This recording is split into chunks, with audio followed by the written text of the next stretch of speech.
mon ami, tes péchés te sont pardonnés. C'était épique, magnifique. C'était trop beautiful. Ça m'a vraiment touchée quand Jésus l'a guéri. Le plus important pour moi, c'est qu'on sache que Jésus il est puissant et qu'il peut faire tout. L'idée de Ma Bible Junior est venue lorsque, avec les équipes, on a commencé à brainstormer, à travailler sérieusement sur le développement de l'application Ma Bible. On s'est dit, waouh, le concept est génial pour les adultes, mais les jeunes, on s'est dit, il faut absolument qu'on puisse toucher toutes les générations parce qu'il y a tellement peu de contenu qui existe pour les jeunes et il faut absolument qu'on touche la jeunesse. Alors on s'est dit, il faut que quand on lance l'application, la bonne idée, ce serait qu'il puisse y avoir deux types de profils, deux types d'expériences. Une expérience classique pour les adultes et une expérience pour les juniors de moins de 14 ans. Et que cette expérience soit tellement cool, tellement fun, que les jeunes aient envie de venir méditer la parole de Dieu chaque jour sur cette application. Et c'est ce qu'on a fait, avec un contenu et un design vraiment adapté à leur âge. En 2022, Michael Debo m'a contacté suite à des illustrations que j'ai publiées sur Instagram. Il m'a demandé de les rencontrer. Et avant même notre rencontre, Dieu m'a dit, dis oui à ce qu'il va te demander. La première fois que j'ai entendu parler de Obed, c'est à travers Jérémy. Il est venu dans mon bureau, il m'a montré un compte Instagram, j'ai regardé, et sur ce compte, il y avait des illustrations extraordinaires des évangiles, de Jésus-Christ. Et nous-mêmes, en tant qu'adultes, on était impactés par ces images. On s'est dit, wow, ce jeune, il a du talent. Et quand on a commencé à travailler sur le concept de Ma Bible Junior, j'ai repensé à lui. Alors, je lui ai envoyé un email et j'ai dit, bonjour, j'aimerais vous présenter, vous parler.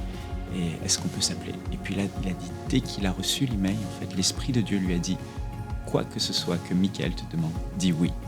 Et c'est comme ça qu'il avait le cœur prêt. Et je lui ai parlé du projet de dessin animé qu'on veut faire avec Ma Bible Junior, de ce contenu unique pour toucher les enfants et faire en sorte que les enfants s'attachent à Jésus, aiment Jésus. Il a tout de suite embarqué et rejoint l'équipe. Suite à notre rendez-vous, Dieu m'a donné un songe. Et j'ai vu des enfants, un petit nombre d'enfants, mais qui s'agrandissaient, ça s'est multiplié, qu'on ne voyait plus les bouts, et beaucoup d'enfants qui rejoignaient le royaume de Dieu grâce à ces projets de MCI. Je me souviens de cette réunion, on était là avec toute l'équipe et on se disait, mais qu'est-ce qu'on peut faire comme concept de dessin animé pour les enfants ? On est une petite équipe. Ça, c'est très chronophage, c'est très coûteux de faire des dessins animés. Et là, j'ai eu un flash.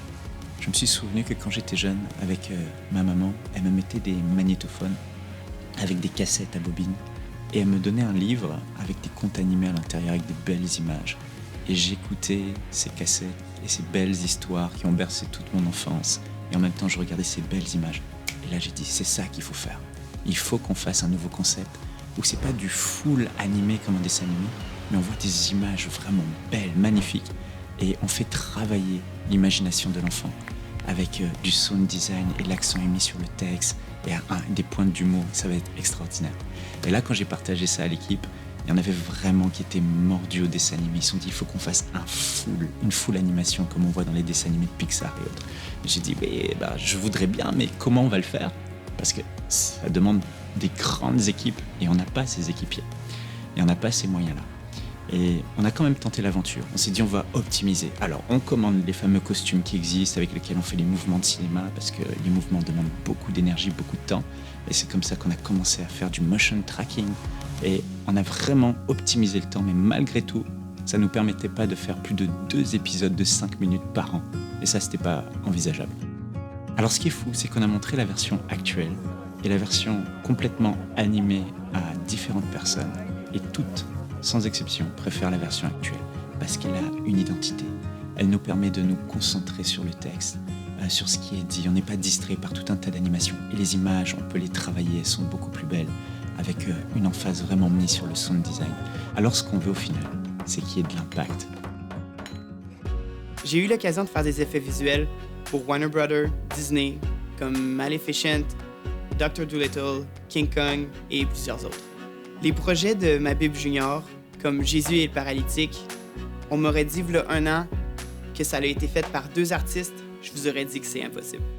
Juste pour vous mettre en perspective, des émissions comme Pat' Patrouille sont faites par des studios qui ont plus de 400 employés.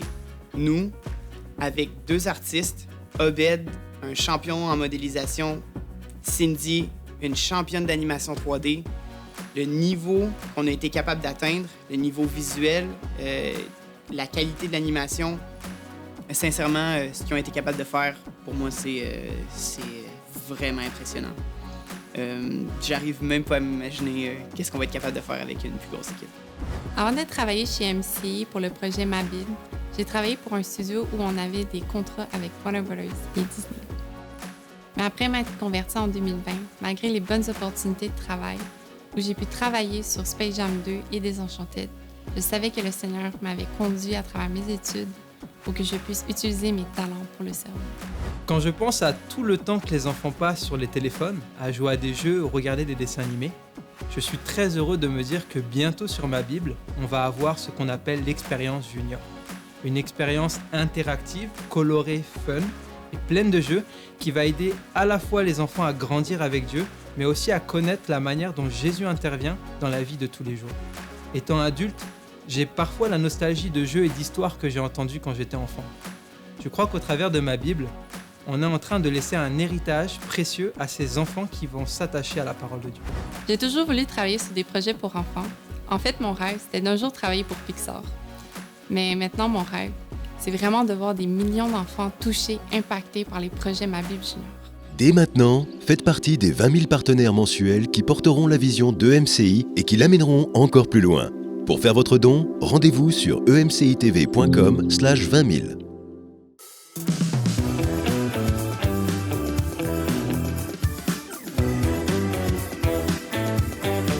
Bonjour à tous et bienvenue pour cette nouvelle semaine de Bonjour chez vous. C'est toujours un grand plaisir pour nous d'être avec vous. Et aujourd'hui, on va voir comment briller de 1000 feux. La Bible nous encourage à briller, dit que nous sommes la lumière de ce monde. Et aujourd'hui, on va voir comment concrètement nous pouvons briller avec Aurélie Tchatchou et un revenant, j'ai envie de dire, El Hadj Diallo, notre pasteur. Comment vas-tu? Ça va? Ça va super. On est très content que tu reviennes nous voir et tu es avec nous toute la semaine, c'est génial. Je suis très content de vous revoir. Ça fait vraiment plaisir. Tu nous as manqué, Ça me fait plaisir. Et aujourd'hui, il brille de 1000 feux. Il brille de 1000 feux, effectivement.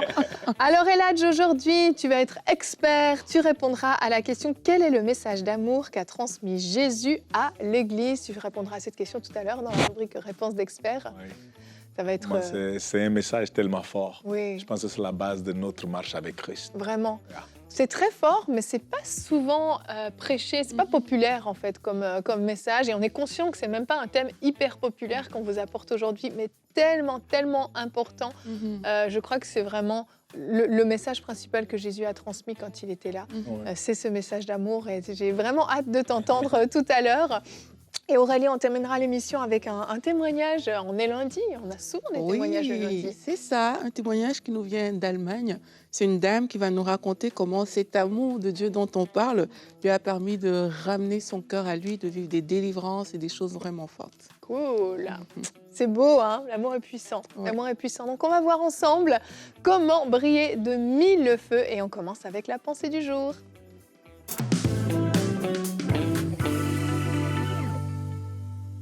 Alors aujourd'hui, on parle de briller, on parle de manifester l'amour de Dieu. Et on sait que Jésus lui-même a manifesté cet amour alors qu'il est venu sur la terre pour mourir pour nous. Il nous a donné un bel exemple. Et lorsqu'on lit la parole de Dieu, parfois dans les épîtres, vers la fin des épîtres, on a une partie pratique comme ça qui nous parle de comment justement manifester notre vie chrétienne. Et aujourd'hui, je vais vous amener dans Éphésiens 5.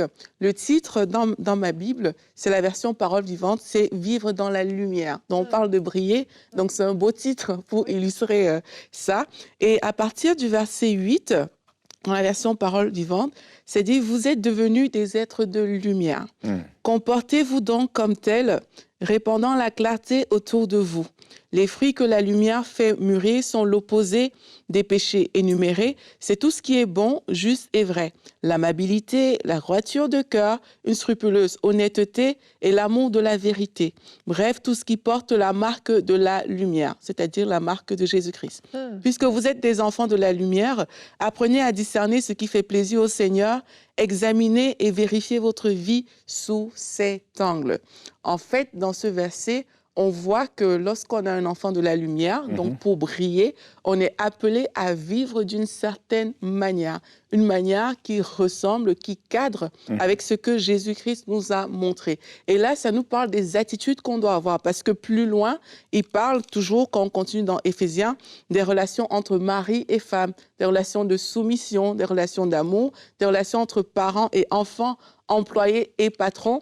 Donc tout ça, en fait, pour nous dire que dans toutes les sphères de notre vie, que ce soit dans le couple, que ce soit au travail, que ce soit avec vos enfants, à différents niveaux, en fait, cette lumière doit se manifester et elle doit se manifester par des actions d'amabilité, comme on a lu, des actions qui sont inspirées par une droiture de cœur, par l'honnêteté et par la vérité. Et aujourd'hui, j'ai envie de nous dire que, au-delà des mots, au-delà de ce qui peut sortir de notre bouche, notre vie parle plus fort que ce qu'on dit. Et quelquefois, on aura tendance à dire « Jésus t'aime », etc. Mais les gens seront plus portés à écouter ce message et surtout à le recevoir lorsque notre propre vie va manifester cet amour de Dieu. C'est lorsqu'on va, comme ça, pouvoir se tenir vers des gens et ils vont voir qu'on dégage l'amour de Dieu par notre comportement, notre conduite, la façon dont on réagit, la façon dont on regarde les gens. Lorsqu'on va manifester cet amour-là, il sera plus facile de dire « Mais comment est-ce que tu fais en fait pour vivre de cette manière, pour ne jamais te mettre en colère, pour être toujours dans la joie, pour être cette personne qui aide quand on est dans le besoin, pour être cette personne qui arrive quelque part et l'atmosphère change. Comment tu fais ?» Et là, on va pouvoir prêcher ce message que Jésus nous a apporté, ce message d'amour. Il sera plus recevable que si on le dit juste de notre bouche, mais que de façon pratique, on ne le manifeste jamais. Wow. Merci Aurélie, j'ai tellement aimé la version, on aurait dit que je découvrais ce verset. C'est bien de lire dans d'autres versions des fois, parce que ça nous percute davantage. Et ce que j'aime dans ce que tu dis, c'est que tu parles des actions. Et tu sais, quand on parle d'être une lumière, on croit toujours qu'il faut qu'on évangélise, qu'on évangélise, qu'on évangélise. Et puis, c'est ça, Jésus, Jésus, Jésus, Jésus. Et on peut avoir Jésus, Jésus, Jésus dans notre bouche, mais on est un message. En fait, nous sommes le message. Et c'est pas, comme tu dis, ce qui sort de notre bouche qui va faire toute la différence, c'est aussi nos attitudes. Et la Bible nous le dit, on va regarder notre verset du jour, Matthieu 5, au verset 16, dit « Que votre lumière luise ainsi devant les hommes. » Et comment est-ce qu'elle va luire? Afin qu'ils voient vos bonnes œuvres et qu'ils glorifient votre Père qui est dans les cieux. On voit clairement qu'il y a une association entre le fait que notre lumière luise devant les hommes et le fait qu'on pose des bonnes œuvres. En fait, nos bonnes œuvres font qu'on va briller de façon plus ou moins intense. Et il y a beaucoup de versets qui nous encouragent à ne pas mettre une lumière sous un boisseau ou à ne pas la mettre cachée, etc. Il est nécessaire, en fait, que nous soyons des lumières actives et qui brillent. Et pour ça, il y a des actions. C'est comme l'apôtre Paul le dit, nous sommes vraiment des épîtres vivantes, où l'amour n'est pas juste une théorie, quelque chose qu'on annonce, ou bien à faire des récitations de versets, mais nos vies communiquent cet amour-là, nos vies communiquent le message.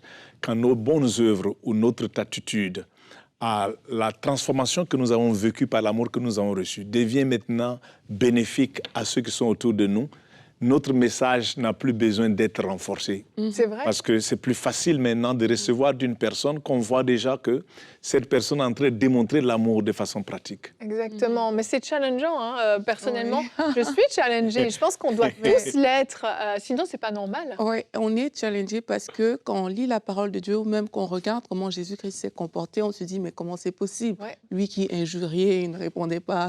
Toi, si quelqu'un te fait du mal, tu as envie de menacer la personne tout de suite. Te faire justice. C'est ça, mais quand j'ai lu ici, ça dit « Examinez et vérifiez votre vie sous cet angle ». Et en fait, ça explique aussi que c'est dans la communion avec Dieu que c'est possible. Et moi, je crois que c'est vraiment ça la base. C'est que plus on s'approche de Dieu, plus c'est ce Jésus qui est notre modèle, il déteint. Et c'est ça qui va changer ton cœur. Ça va changer le regard que tu as sur les gens. Mais si tu essayes de faire ça par tes propres forces, qu'aujourd'hui, j'ai écouté Bonjour chez vous, je dois manifester de l'amour, je vais commencer à faire ci, à faire ça.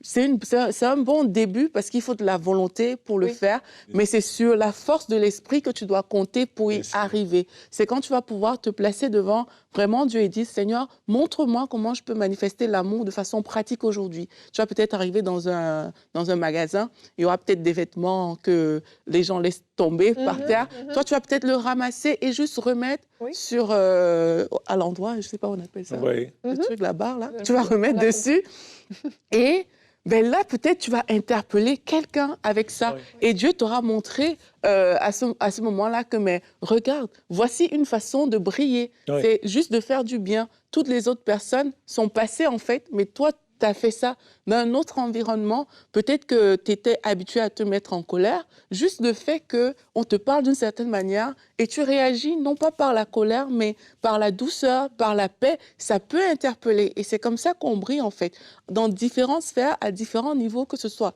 dans la famille, avec vos enfants. On peut briller aux yeux de ses enfants, on peut briller aux yeux de son mari, on peut briller aux yeux de son patron, aux yeux de ses collègues.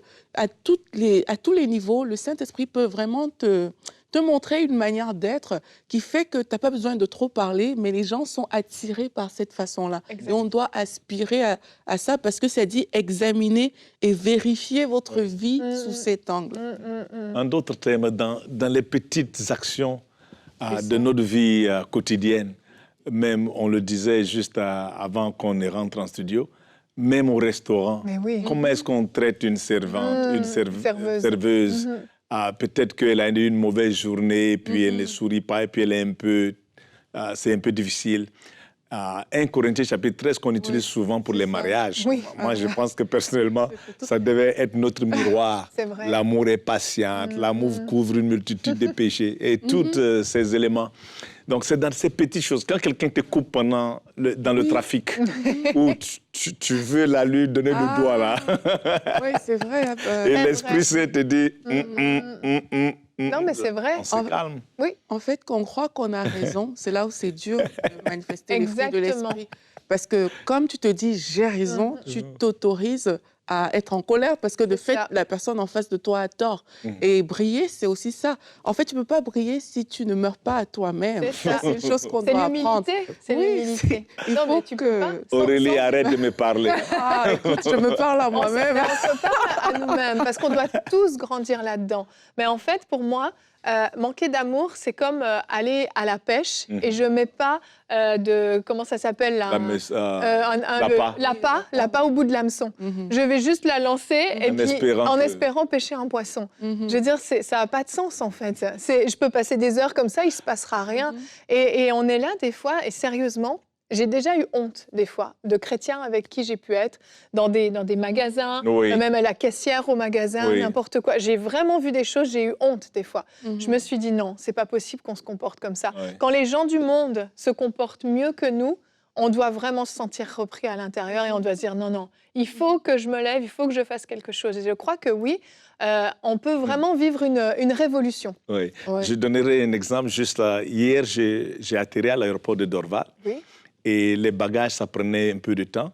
Je suis allé pour charger mon téléphone. Et il y avait une porte où les gens qui amènent les poubelles passent à travers. Et il y a 2 individus qui sont d'origine, je pourrais savoir, musulmans, arabes, qui sont venus et ils n'avaient pas la clé pour passer. Et il y a une autre personne qui était passée avant, parce que j'étais dans le couloir, je les voyais. Et ils frappaient à la porte pour qu'ils viennent ouvrir et ils ne voulaient pas ouvrir. Et puis je dis, mais pourquoi il n'ouvre pas? Il dit, oh, tu sais, ce gars, il est tout dans le ciel, c'est un pasteur. Et il ne sourit pas, il fait ses affaires. Et je te jure, il ne va pas venir ouvrir, quelqu'un d'autre va venir ouvrir. Je dis, non, frappe encore. Et exactement, quelqu'un d'autre est venu ouvrir. C'est pas vrai. Et le gars, il est sorti de l'autre côté. En tout cas, je le dis, ça s'est passé hier. Donc, pour parler, l'amour qui n'est pas démontré, alors qu'on peut prêcher sur ça, ou même donner le verset, mais ces 2 personnes ne vont plus jamais écouter un message de ce monsieur. C'est sûr. Peu importe comment est-ce que ça va être loin ou tomber du ciel. Parce que son attitude a annulé la puissance du message. Oui, c'est aussi pour ça qu'on doit faire attention parce que on peut fonctionner comme chrétien sans manifester le caractère de Christ. Et c'est important que ça devienne notre priorité en tant que chrétien, de dire, je ne vais pas juste connaître des versets bibliques, je vais manifester le caractère de Christ. Briller. Parce que tu peux vraiment très bien fonctionner, en fait, comme chrétien, sans manifester ce caractère-là. C'est comme ça qu'on voit des personnes qui ont plusieurs années de vie chrétienne, mais qui peuvent paraître parfois méchantes, parce qu'elles ne se sont pas arrêtées pour dire, je décide que je vais manifester le caractère de Christ. Donc, il faut pouvoir s'arrêter pour le dire. À partir d'aujourd'hui, je veux vraiment briller, je veux vraiment manifester ce caractère. Amen. Et c'est comme ça qu'on va changer. Ça ne va pas juste tomber du ciel. C'est parce qu'on a pris cette décision qu'on va changer. Mais tu vois, ce monsieur dont on parle, il était dans le ciel parce que les gens ont dit, il est toujours au ciel. En d'autres termes, il est toujours en train de parler en langue ou faire quelque chose de spirituel. Et on avait besoin que cet amour soit manifesté sur la terre pour les hommes. Comme Jésus est venu pour appeler la paix et l'amour aux hommes. Amen. Pas aux anges, mais aux hommes. Donc il faut qu'on prenne ce message vraiment sérieux, qu'on l'applique à nous tous qui sommes en train de regarder. C'est ces petits éléments qui font la force ou la faiblesse des messages, pas la révélation du message. Parce que cette petite attitude fait que la personne ne va jamais plus t'écouter. Donc encore une fois, il faut qu'on démontre notre amour de façon pratique par notre attitude et briller pour que les gens voient notre caractère, nos attitudes à leur égard, nos attitudes dans les moments difficiles, notre attitude quand quelqu'un nous traite mal, comment on réagit. Et je pense que c'est ça qui va attirer plus les gens que notre capacité oratoire. Amen. Complètement. Et on va rester avec toi, Eladj, parce que je crois que le meilleur moyen de manifester cet amour, c'est de comprendre en fait comment Jésus, le modèle parfait, nous l'a enseigné, nous l'a démontré et ce qu'il a transmis à ses disciples, mais donc à nous également. On va continuer donc avec la rubrique Réponse d'experts.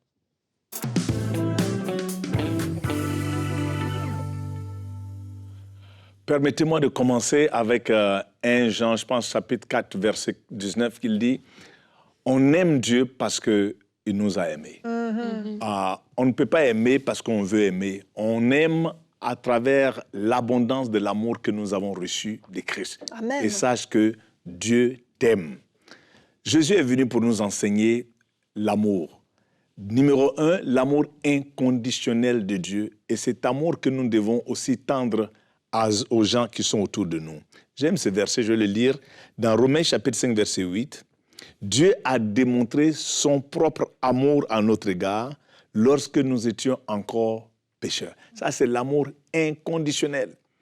Je vais te laisser savoir que peu importe où tu as été, ce que tu as fait, ce que les gens t'ont dit, comment tu te sens, quelle est ta condition, peu importe comment tu te sens déjecté, rejeté, abandonné, Jésus t'aime. Il t'aime de façon inconditionnelle. Amen. Même si aujourd'hui tu changeais toutes tes attitudes, il ne va pas t'aimer plus.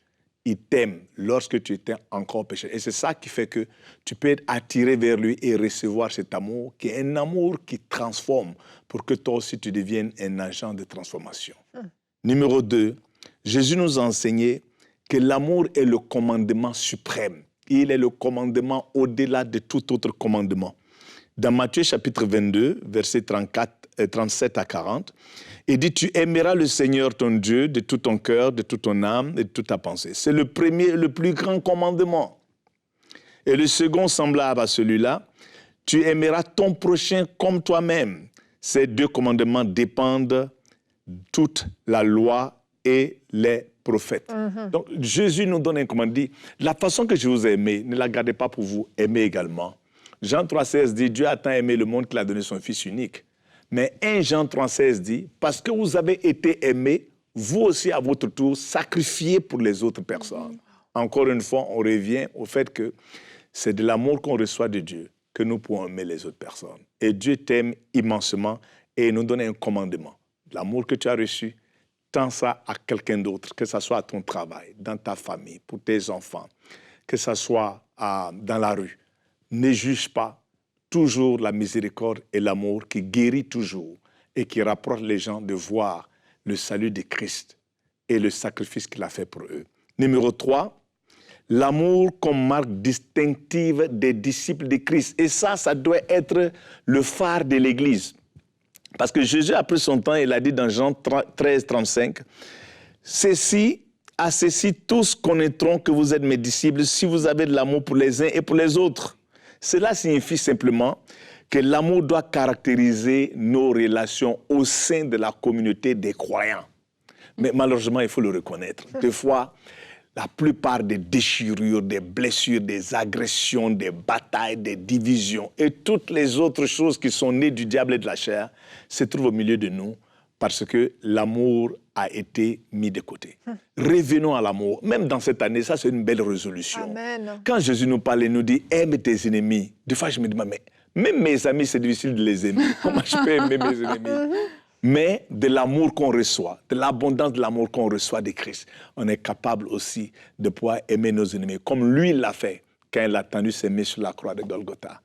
Juste, c'était l'amour qui l'a motivé. Ce n'était pas la force des Romains, c'était l'amour qu'il avait pour toi et moi. Et Jésus t'aime.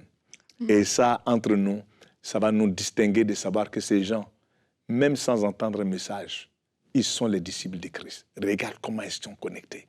Regarde comment ils se tendent la main. Regarde comment est-ce qu'ils s'aiment. Regarde comment ils sont unis. Le point numéro 4, en ce qui concerne le message que Jésus a donné à l'Église,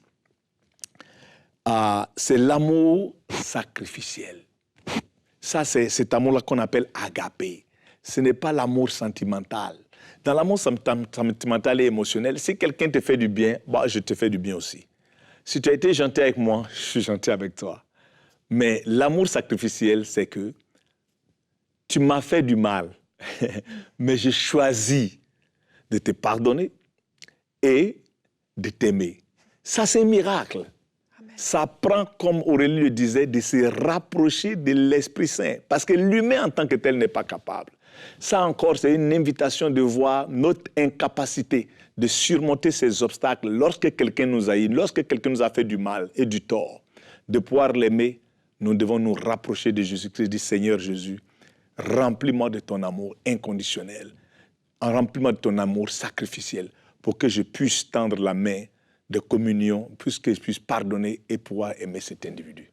Une autre invitation à se rapprocher de Christ.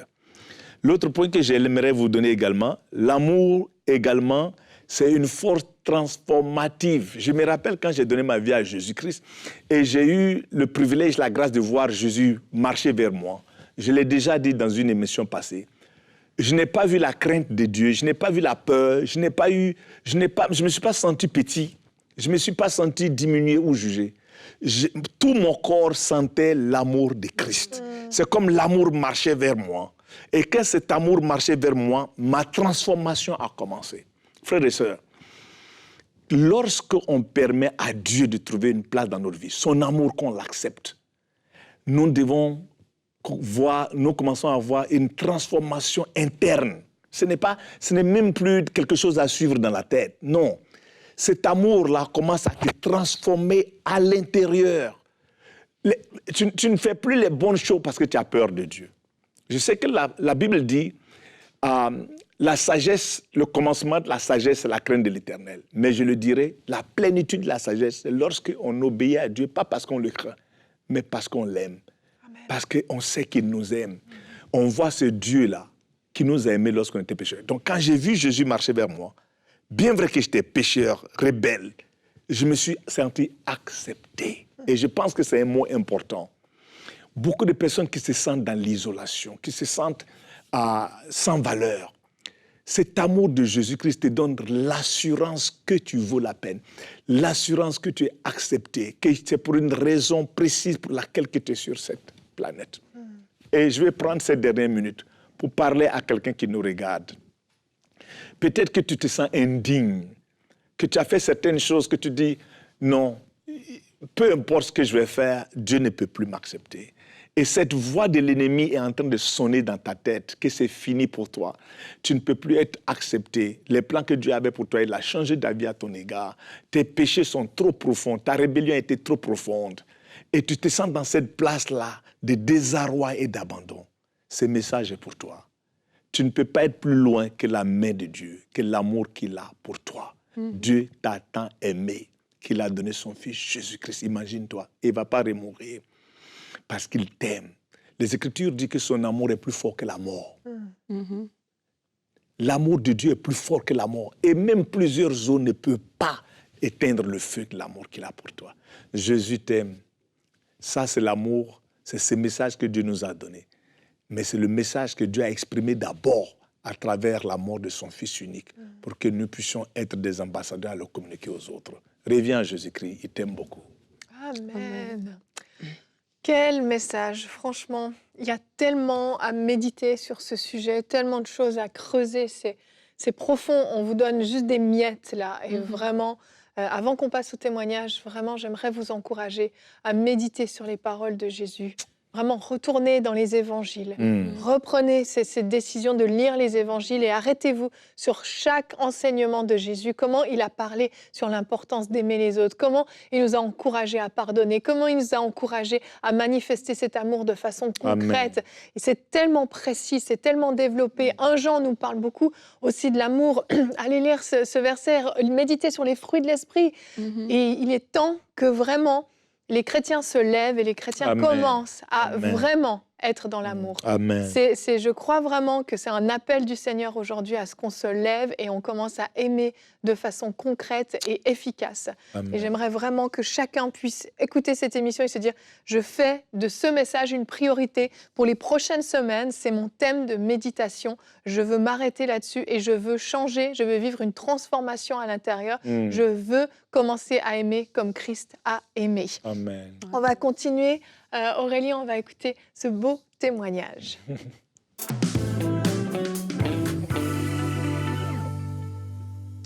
Donc, cette jeune femme de l'Allemagne, elle nous écrit que lorsque son père est mort, elle s'est sentie trahie par Dieu.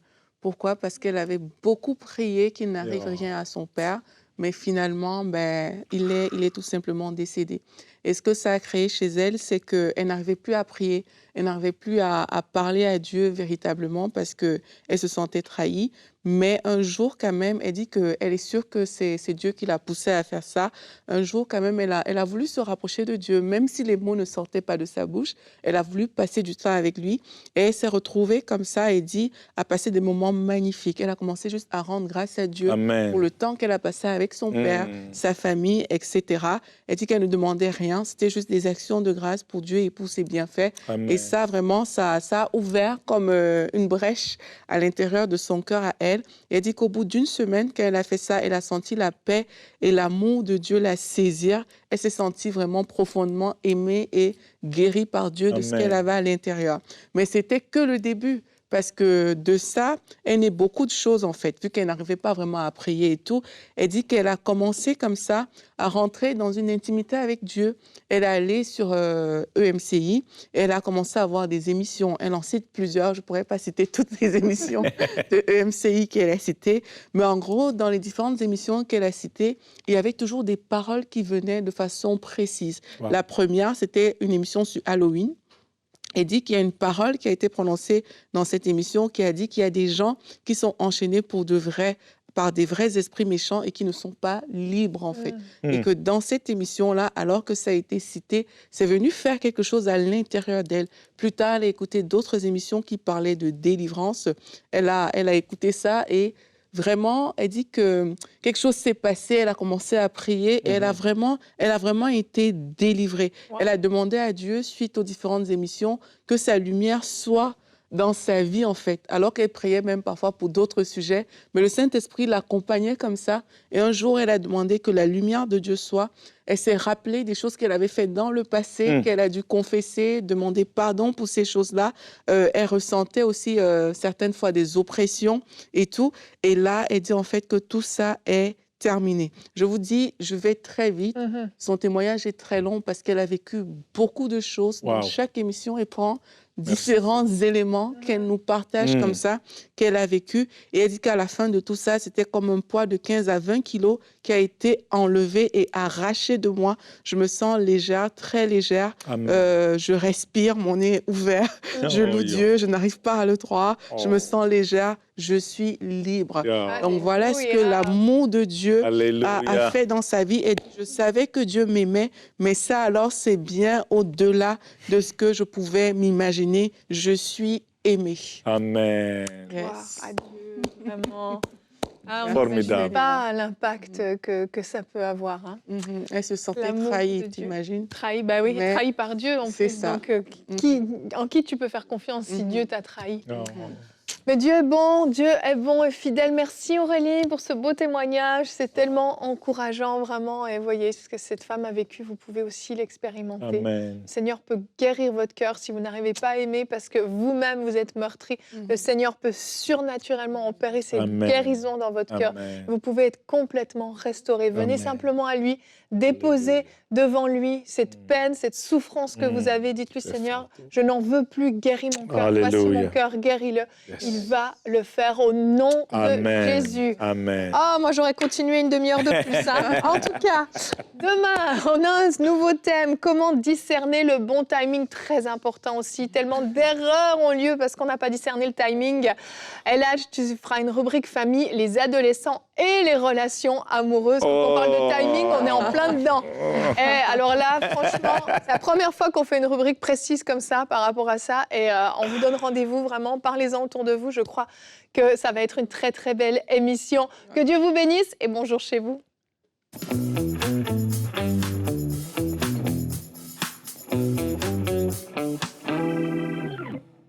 J'aimerais vous raconter l'histoire de Maria, qui a vécu sa vie chrétienne pendant des années seule. Mais grâce aux émissions EMCI, elle a pu être accompagnée, elle a pu être fortifiée et elle a aussi pu être équipée. Elle a même réussi à amener toute sa famille au Seigneur et Maria est elle-même devenue partenaire de EMCI aujourd'hui. Et lorsque vous devenez partenaire, vous contribuez à ce que d'autres histoires comme celle de Maria puissent se produire partout dans la francophonie. Alors un grand merci à vous.